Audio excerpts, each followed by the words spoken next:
ನಮಸ್ತೆ, ನಾನು ಡಾಕ್ಟರ್ ಅಪೂರ್ವ ಮುಕುಂದ್, ಪ್ರಾಣ ಪ್ರಕೃತಿ ಚಿಕಿತ್ಸೆ ಹಾಗೂ ಯೋಗ ಕೇಂದ್ರದಿಂದ. ಇವತ್ತಿನ ವಿಡಿಯೋದಲ್ಲಿ ನಾವು ಹೇರ್ ಫಾಲ್ ಬಗ್ಗೆ ಮಾತಾಡೋಣ. ನೀವು ಸಾಧಾರಣವಾಗಿ ಯಾವುದೇ ಒಂದು ವಿಡಿಯೋ ನೋಡ್ಲಿ ಅಥವಾ ಅಡ್ವರ್ಟೈಸ್ ನೋಡ್ಲಿ, ಹೇರ್ ಫಾಲ್ ಕಮ್ಮಿ ಆಗುತ್ತೆ ಅಂದ್ರೆ ಅದನ್ನ ತಗೊಂಡ್ ಬಿಡ್ತೀರಾ ಅಲ್ವಾ? ಯಾವ್ದಾದ್ರು ಎಣ್ಣೆ ಹಚ್ಚೋದಾಗಿರ್ಬೋದು ಅಥವಾ ಶಾಂಪೂ ಆಗಿರ್ಬೋದು, ಅಥವಾ ಇವತ್ತಿನ ದಿನದಲ್ಲಿ ಹೇರ್ ಗಮೀಸ್ ಅಂತ ಕೂಡ ಬರ್ತಿದೆ, ಸಪ್ಲಿಮೆಂಟ್ಸ್ ಬರ್ತಿದೆ, ಬಯೋಟಿನ್ ಗಮೀಸ್. ಅದೆಲ್ಲ ನಿಮ್ಗೆ ಗೊತ್ತಿಲ್ಲದೆ ನೀವು ಅದನ್ನ ತಗೊಳಕ್ ಶುರು ಮಾಡ್ಬಿಡ್ತೀರಾ. ಬಟ್ ಇವತ್ತು ನಾವು ಹೇರ್ ಫಾಲ್ ಯಾವ್ದೆಲ್ಲ ಕಾರಣಗಳಿಂದ ಆಗುತ್ತೆ ಮತ್ತೆ ಯಾವ ರೀತಿ ಆಹಾರ ತಗೊಂಡ್ರೆ ನೀವು ಹೇರ್ ಫಾಲ್ ನ ಕಡಿಮೆ ಮಾಡ್ಕೊಳ್ಬಹುದು ಅಂತ ನಾನು ಹೇಳ್ತೇನೆ.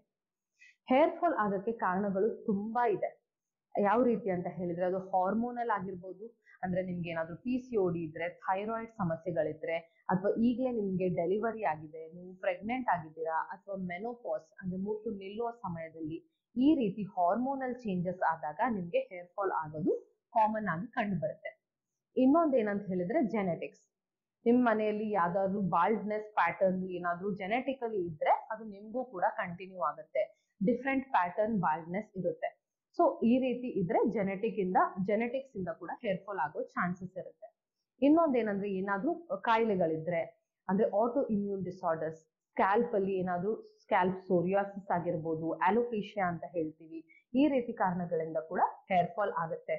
ಅದಲ್ಲದೆ ಮೆಂಟಲ್ ಸ್ಟ್ರೆಸ್, ಟೆನ್ಷನ್, ನಿದ್ದೆ ಕಡಿಮೆ ಆಗಿರೋದಕ್ಕೆ ಕೂಡ ಹೇರ್ ಫಾಲ್ ಆಗುತ್ತೆ. ಮತ್ತೆ ಕಾಮನ್ ಆಗಿ ಮೆಡಿಸಿನ್ಸ್ ಇಂದ ಕೂಡ ಆಗುತ್ತೆ. ಜಾಸ್ತಿ ಮೆಡಿಸಿನ್ ತಗೊಳ್ಳೋರು, ಆಮೇಲೆ ನೀವು ನೋಡಿರ್ತೀರಾ ಕ್ಯಾನ್ಸರ್ ಪೇಷಂಟ್ಸ್ ಯಾರು ಕೀಮೋಥೆರಪಿ ತಗೊಂಡಿರ್ತಾರೆ, ಅವರಿಗೆ ತುಂಬಾ ಜಾಸ್ತಿ ಹೇರ್ ಫಾಲ್ ಆಗುತ್ತೆ. ಇನ್ನೊಂದು ರೀತಿಯ ಹೇರ್ ಫಾಲ್ ಏನು ಅಂತಂದ್ರೆ ಟ್ರಾಕ್ಷನ್ ಅಲೋಪೇಶಿಯಾ ಅಂತೀವಿ. ಅಂದ್ರೆ ತುಂಬಾ ಟೈಟ್ ಆಗಿ ನೀವು ಕೂದಲು ಯಾವಾಗೂ ಕಟ್ಟಿರ್ತೀರಾ, ಯಾವಾಗ್ಲೂ ನೀವು ಅದೇ ರೀತಿ ಬಿಗಿ ಮಾಡ್ಕೊಂಡಿರ್ತೀರಾ ಕೂದಲು, ಅಂದ್ರೆ ಅದರಿಂದ ಹೇರ್ ಫಾಲ್ ಆಗುತ್ತೆ. ಇದೆಲ್ಲ ಅಲ್ಲದೆ ನಿಮ್ಗೆ ನ್ಯೂಟ್ರಿಷನಲ್ ಡೆಫಿಷಿಯನ್ಸಿಯಿಂದ ಕೂಡ ಹೇರ್ ಫಾಲ್ ಆಗುತ್ತೆ. ಅಂದ್ರೆ ನಿಮ್ಮ ದೇಹದಲ್ಲಿ ಕೆಲವೊಂದು ಪೋಷಕಾಂಶಗಳು ಕಡಿಮೆ ಇರುತ್ತೆ, ನಿಮ್ಮ ಆಹಾರದಲ್ಲಿ ಆ ನ್ಯೂಟ್ರಿಯೆಂಟ್ಸ್ ಗಳನ್ನ ಕಡಿಮೆ ತಗೊಳ್ತಾ ಇರ್ತೀರಾ, ಅದರಿಂದ ಡೆಫಿಷಿಯನ್ಸಿಯಿಂದ ಹೇರ್ ಫಾಲ್ ಆಗುತ್ತೆ. ಸೊ ಆಹಾರದಿಂದ ಈ ರೀತಿ ಹೇರ್ ಫಾಲ್ ನ ನೀವು ಕಡಿಮೆ ಮಾಡ್ಕೊಳ್ಬಹುದು. ಮೊದಲನೇದು ಏನು ಡೆಫಿಷಿಯನ್ಸಿ, ಕಾಮನ್ ಆಗಿರುವ ಡೆಫಿಷಿಯನ್ಸಿ ಅಂದ್ರೆ ಪ್ರೋಟೀನ್ ಡೆಫಿಷಿಯನ್ಸಿ. ಪ್ರೋಟೀನ್ ಮತ್ತೆ ಬಯೋಟಿನ್. ಇನ್ನೊಂದು ಏನಂತ ಹೇಳಿದ್ರೆ vitamin A, vitamin E, iron ಆಗಿರ್ಬೋದು, ವಿಟಮಿನ್ B12, ಇದೆಲ್ಲ ಡೆಫಿಷಿಯನ್ಸಿಗಳು ಕಾಮನ್ ಆಗಿ ಇದ್ರೆ ನಿಮ್ಗೆ ಹೇರ್ ಫಾಲ್ ಅದರಿಂದ ಆಗುತ್ತೆ. ಸೊ ಯಾವ್ದೆಲ್ಲ ಆಹಾರ ನೀವು ತಗೊಳ್ಬೇಕು ಈ ರೀತಿ ಹೇರ್ ಫಾಲ್ ಆಗ್ತಾ ಇರ್ಬೇಕಾದ್ರೆ? ಮೊದಲನೇದಾಗಿ ನೀವು ಪ್ರೋಟೀನ್ ಕಂಟೆಂಟ್ ನ ನಿಮ್ಮ ಡಯಟ್ ಅಲ್ಲಿ ಜಾಸ್ತಿ ಮಾಡಬೇಕು. ಯಾಕಂದ್ರೆ ಪ್ರೋಟೀನ್ ತಿಂದಾಗ ಅದರಲ್ಲಿ ಬಯೋಟಿನ್ ಅನ್ನೋ ಅಂಶ ಇರುತ್ತೆ. ಈ ಬಯೋಟಿನ್ ನಮ್ಮ ಹೇರ್ ಅಲ್ಲಿ ಇರುವ ಪ್ರೋಟೀನ್ ಅಂದ್ರೆ ಕೆರಾಟಿನ್ ತಯಾರು ಮಾಡಕ್ಕೆ ಹೆಲ್ಪ್ ಮಾಡುತ್ತೆ. ಸೊ ಅದಕ್ಕಾಗಿ ಪ್ರೋಟೀನ್ ತಿನ್ನೋದು ತುಂಬಾ ಇಂಪಾರ್ಟೆಂಟ್. ಇವತ್ತಿನ ದಿನ ನಾನು ಹೇಳ್ದೆ ಆಲ್ರೆಡಿ, ನಿಮ್ಗೆ ಬಯೋಟಿನ್ ಗಮೀಸ್ ಅಂತ ಸಿಗುತ್ತೆ. ನೀವು ಸುಮ್ನೆ ಅದನ್ನ ತಗೋತಾ ಇರ್ತೀರಾ, ಅದರದ್ದು ಯಾವ ಅವಶ್ಯಕತೆನೂ ಇಲ್ಲ. ಯಾಕಂತ ಹೇಳಿದ್ರೆ ಒಂದು ಒಳ್ಳೆ ಬ್ಯಾಲೆನ್ಸ್ಡ್ ಡಯಟ್ ತಗೊಂಡ್ರೆ ಅದರಲ್ಲಿ ನಮ್ಗೆ ದೇಹಕ್ಕೆ ಬೇಕಾಗಿರುವಷ್ಟು ಬಯೋಟಿನ್ ಖಂಡಿತ ಸಿಗುತ್ತೆ.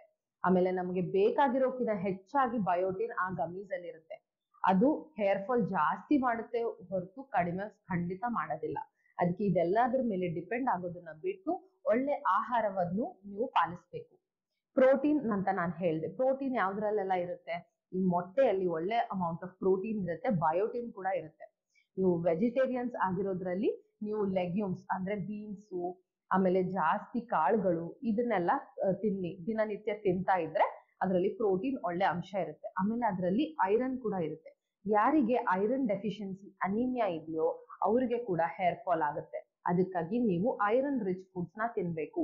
ಆಮೇಲೆ ಫೋಲೇಟ್ ಇರುವ ಫುಡ್ಸ್ ನ ತಿನ್ಬೇಕು. ಇದು ಯಾವ್ದ್ರಲ್ಲೆಲ್ಲ ಇರುತ್ತೆ ಅಂತ ಹೇಳಿದ್ರೆ, ಸೊಪ್ಪು ತರಕಾರಿಗಳಲ್ಲಿ ಪಾಲಕ್ ಆಗಿರ್ಬೋದು, ಕರಿಬೇವು ಆಗಿರ್ಬೋದು, ಆಮೇಲೆ ನುಗ್ಗೆ ಸೊಪ್ಪು, ಈ ರೀತಿ ಇದ್ರಲ್ಲೆಲ್ಲ ಐರನ್ ಮತ್ತೆ ಫೋಲೇಟ್ ಇರುತ್ತೆ. ಆದ್ಮೇಲೆ ಡೇಟ್ಸ್, ಖರ್ಜೂರ ಅಂತ ನಾವ್ ಏನ್ ಹೇಳ್ತೀವಿ, ಖರ್ಜೂರದಲ್ಲಿ ಕೂಡ ಐರನ್ ಕಂಟೆಂಟ್ ಇರುತ್ತೆ.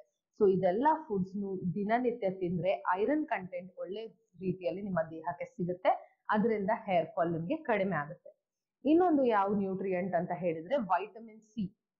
ಈ ವಿಟಮಿನ್ ಸಿ ಅನ್ನೋದು ಸಾಧಾರಣ ಫ್ರೂಟ್ಸ್ ಗಳಲ್ಲಿರುತ್ತೆ, ನಿಂಬೆಯಲ್ಲಿರುತ್ತೆ, ಆರೆಂಜ್ ಆಗಿರ್ಬೋದು, ಪೈನಾಪಲ್ ಆಗಿರ್ಬೋದು, ಈ ರೀತಿ ಫುಡ್ ಅಲ್ಲಿ ಇರುತ್ತೆ. ವಿಟಮಿನ್ ಸಿ ಒಂದು ಒಳ್ಳೆ ಆಂಟಿ ಆಕ್ಸಿಡೆಂಟ್. ಅದಕ್ಕಾಗಿ ದೇಹದಲ್ಲಿ ಯಾವ್ದಾದ್ರು ಇನ್ಫ್ಲಮೇಷನ್ಸ್ ಇದ್ರೆ ಅದನ್ನ ಕಡಿಮೆ ಮಾಡುತ್ತೆ. ಆಮೇಲೆ ಒಳ್ಳೆ ನ್ಯೂಟ್ರಿಯೆಂಟ್ಸ್ ಅನ್ನು ಕೊಡುತ್ತೆ. ಈ ವಿಟಮಿನ್ ಸಿ ಜಾಸ್ತಿ ಇದ್ದಾಗ ಐರನ್ ಕೂಡ ಒಳ್ಳೆ ರೀತಿಯಲ್ಲಿ ನಮ್ಮ ದೇಹದಲ್ಲಿ ಅಬ್ಸಾರ್ಬ್ ಆಗುತ್ತೆ. ಸೊ ಕೇವಲ ನೀವು ಸೊಪ್ಪು ತರಕಾರಿಗಳು ಅಯನ್ ರಿಚ್ ಫುಡ್ ತಿಂದ್ರೆ ಅಲ್ಲ, ಅದ್ರ ಜೊತೆಗೆ ವಿಟಮಿನ್ ಸಿ ರಿಚ್ ಫುಡ್ಸ್ ಕೂಡ ತಿನ್ಬೇಕು. ಅದು ತಿಂದ್ರೆ ಮಾತ್ರ ಆ ಐರನ್ ಕೂಡ ನಿಮ್ಮ ದೇಹದಲ್ಲಿ ಅಬ್ಸಾರ್ಬ್ ಆಗುತ್ತೆ. ಅದಲ್ಲದೆ ವಿಟಮಿನ್ ಬಿ12 ಮತ್ತೆ ವಿಟಮಿನ್ ಡಿ ಇದೆಲ್ಲ ಡೆಫಿಷಿಯನ್ಸಿ ಇದ್ರೂ ಕೂಡ ನಿಮ್ಗೆ ಹೇರ್ ಫಾಲ್ ಆಗೋ ಸಾಧ್ಯತೆ ಇದೆ. ಸೊ ಇದೆಲ್ಲ ಡಿಫಿಷಿಯನ್ಸೀಸ್ ನ ನೀವು ಚೆಕ್ ಮಾಡಿ ಅದನ್ನ ಕರೆಕ್ಟ್ ಆಗಿ ಸಪ್ಲಿಮೆಂಟ್ಸ್ ಅಥವಾ ಆಹಾರದಿಂದ ನೀವು ಕರೆಕ್ಟ್ ಮಾಡ್ಕೊಳ್ಬೇಕು. ಇನ್ನೊಂದು ಇಂಪಾರ್ಟೆಂಟ್ ಅಂತ ಏನ್ ಹೇಳಿದ್ರೆ ಈ micro nutrients, zinc, selenium, magnesium ಇದೆಲ್ಲ ಇದ್ರೆ ಹೇರ್ ಗ್ರೋತ್ ತುಂಬಾ ಚೆನ್ನಾಗಾಗುತ್ತೆ.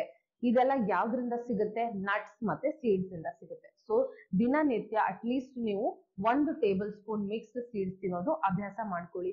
ಎಲ್ಲಕ್ಕಿಂತ ಬೆಸ್ಟ್ ನಾನು ಏನ್ ಹೇಳ್ತೀನಿ ಅಂದ್ರೆ ಹಾರ್ಮೋನ್ ತೊಂದರೆ ಇರೋರಿಗಾಗ್ಲಿ, PCOD ತೊಂದರೆ ಇರೋರಿಗಾಗ್ಲಿ, ಈ ಕಾಮನ್ ಆಗಿ ಹೇರ್ ಫಾಲ್ ಇರೋರಿಗೆ ಕೂಡ ಈ ಮಿಕ್ಸ್ಡ್ ಸೀಡ್ಸ್, ಎಲ್ಲಾ ತರ ಸೀಡ್ಸ್ ಅಂದ್ರೆ ಪಂಪ್ಕಿನ್, ಸನ್ಫ್ಲವರ್, ಫ್ಲಾಕ್ಸ್ ಸೀಡ್ಸ್ ಆಗಿರ್ಬೋದು ಮತ್ತೆ ಎಳ್ಳು, ಇದನ್ನೆಲ್ಲ 4 ಮಿಕ್ಸ್ ಮಾಡಿ ಚೆನ್ನಾಗಿ ರೋಸ್ಟ್ ಮಾಡ್ಕೊಳ್ಳಿ. ಒಂದು ಖರ್ಜೂರ ಜೊತೆಗೆ ಒಂದು ಉಂಡೆ ಮಾಡ್ಕೊಳ್ಳಿ. ಈ ಲಡ್ಡು ಮಾಡ್ಕೊಂಡ್ರೆ, ಸೀಡ್ ಲಡ್ಡು ಮಾಡ್ಕೊಂಡ್ರೆ ಅದ್ರಲ್ಲಿ ಎಲ್ಲಾ ಪೊಟೆಂಟ್ ನ್ಯೂಟ್ರಿಯೆಂಟ್ಸ್ ಇರುತ್ತೆ. ನೀವೇನು ಸಾಯಂಕಾಲ ಸ್ನಾಕ್ಸ್ ಅಲ್ಲಿ ಚಾಕ್ಲೇಟ್ ಆಗ್ಲಿ, ಈ ಸ್ವೀಟ್ಸ್ ಆಗ್ಲಿ ಏನಾದ್ರೂ ತಿಂತಾ ಇರ್ತೀರಾ, ಅದ್ರ ಬದಲಿಗೆ ನೀವು ಈ ಲಡ್ಡುನ ಪ್ರತಿದಿನ ಸೇವನೆ ಮಾಡಿದ್ರೆ ನಿಮ್ಗೆ ಒಳ್ಳೆ ರೀತಿ ಹೇರ್ ಫಾಲ್ಗೆ ಕಂಟ್ರೋಲ್ ಸಿಗುತ್ತೆ. ಆಮೇಲೆ ಒಳ್ಳೆ ನ್ಯೂಟ್ರಿಯೆಂಟ್ಸ್ ಕೂಡ ಸಿಗುತ್ತೆ. ಬೇರೆ ತುಂಬಾ ಕಾಯಿಲೆಗಳಿಗೆ, ಹಾರ್ಮೋನ್ ತೊಂದರೆಗಳಿಗೆ ಕೂಡ ಈ ಒಂದು ಉಪಾಯ ತುಂಬಾ ಹೆಲ್ಪ್ಫುಲ್ ಆಗುತ್ತೆ.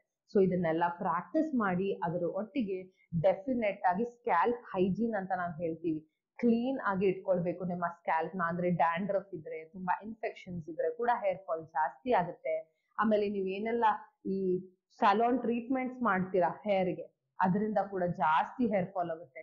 ಅಂದ್ರೆ ನೀವು ರೆಗ್ಯುಲರ್ ಆಗಿ ಹೇರ್ ಕಲರಿಂಗ್ ಮಾಡ್ಬೋದು, ಅಥವಾ ಈ ಕೆರಾಟಿನ್ ಟ್ರೀಟ್ಮೆಂಟ್ ಅಂತಾರೆ, ತುಂಬಾ ಸಲೂನ್ ಟ್ರೀಟ್ಮೆಂಟ್ಸ್ ಇರುತ್ತೆ, ಸ್ಮೂತ್ನಿಂಗ್, ಸ್ಟ್ರೇಟ್ನಿಂಗ್, ಇದೆಲ್ಲ ರೆಗ್ಯುಲರ್ ಬೇಸಿಸ್ ಮೇಲೆ ಮಾಡಿಸ್ತಾ ಇದ್ರೆ, ಇಷ್ಟೆಲ್ಲ ಕೆಮಿಕಲ್ಸ್ ನಿಮ್ಮ ಹೇರ್ಗೆ ಹಾಕ್ತಾ ಇದ್ರೆ ಹೇರ್ ಹೆಲ್ತ್ ತುಂಬಾ ಹಾಳಾಗುತ್ತೆ ಮತ್ತೆ ಹೇರ್ ಫಾಲ್ ಜಾಸ್ತಿ ಆಗುತ್ತೆ.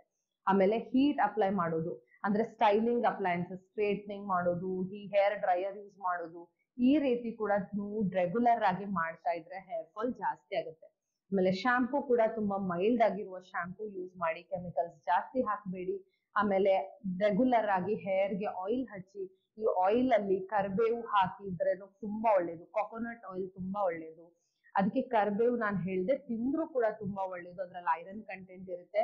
ಹಾಗೆ ನೀವು ಕೂದಲಿಗೆ ಹಚ್ಕೊಂಡ್ರು ಕೂಡ ತುಂಬಾ ಒಳ್ಳೇದು. ಸೊ ಈ ರೀತಿ ಆಹಾರ, ಅದ್ರ ಜೊತೆಗೆ ನಿಮ್ಮ ಲೈಫ್ ಸ್ಟೈಲ್, ಸ್ವಲ್ಪ ದಿನನಿತ್ಯ ಎಕ್ಸರ್ಸೈಸ್ ಗಳು ಮಾಡಿದ್ರೆ ಕೂಡ ನಿಮ್ಗೆ ಬ್ಲಡ್ ಸರ್ಕ್ಯುಲೇಷನ್ ಇಂಪ್ರೂವ್ ಆಗುತ್ತೆ. ರಕ್ತ ಸಂಚಾಲನೆ ನಿಮ್ಮ ತಲೆ ಭಾಗದಲ್ಲಿ ಜಾಸ್ತಿ ಆದಾಗ ಹೇರ್ ಗ್ರೋತ್ ಕೂಡ ಚೆನ್ನಾಗಾಗುತ್ತೆ. ಆಮೇಲೆ ಹಚ್ಕೊಳ್ಬೇಕಾದ್ರೆ ರೋಸ್ಮೆರಿ ಅಂತ ಹೇಳ್ತೀವಿ, ರೋಸ್ಮೆರಿ ಲೀವ್ಸ್ ಬರುತ್ತೆ, ಅದರಿಂದ ಒಂದು ಡಿಕಾಕ್ಷನ್ ತರ ತಯಾರು ಮಾಡಿ ಸಿರಮ್ ತರ ಹಚ್ಕೊಳ್ಬಹುದು, ಅಥವಾ ಎಣ್ಣೆಯಲ್ಲಿ ಅದನ್ನ ಕುದಿಸ್ಬಿಟ್ಟು ಅದನ್ನ ಕೂಡ ನೀವು ಅಪ್ಲೈ ಮಾಡ್ಬೋದು. ಇದರಿಂದ ಕೂಡ ಹೇರ್ ಗ್ರೋತ್ ಆಗುತ್ತೆ. ಸೊ ಇದೆಲ್ಲ ಪ್ರಾಕ್ಟೀಸ್ ಮಾಡಿ ಮತ್ತೆ ನಿಮ್ಮ ಹೇರ್ ಫಾಲ್ ನ ತಡೆಗಟ್ಕೊಳ್ಳಿ. ಇನ್ನೂ ಹೇರ್ ಫಾಲ್ ಕಡಿಮೆ ಆಗಿಲ್ಲ ಅಂದ್ರೆ ಬೇರೆ ಯಾವುದೆಲ್ಲ ಕಾರಣಗಳಿಂದ ಹೇರ್ ಫಾಲ್ ಆಗಿದೆ ಅಂತ ಕಂಡು ಹಿಡ್ಕೊಳ್ಳಿ. ಆಮೇಲೆ ನಿಮ್ಮ ಡಾಕ್ಟರ್ ಹತ್ರ ಕನ್ಸಲ್ಟ್ ಮಾಡ್ಕೊಂಡು ಅದಕ್ಕೆ ಕರೆಕ್ಟ್ ಆಗಿರುವ ಟ್ರೀಟ್ಮೆಂಟ್ ತಗೊಳ್ಳಿ. ಮುಂದಿನ ವಿಡಿಯೋದಲ್ಲಿ ಭೇಟಿ ಆಗೋಣ. ನಮಸ್ತೆ.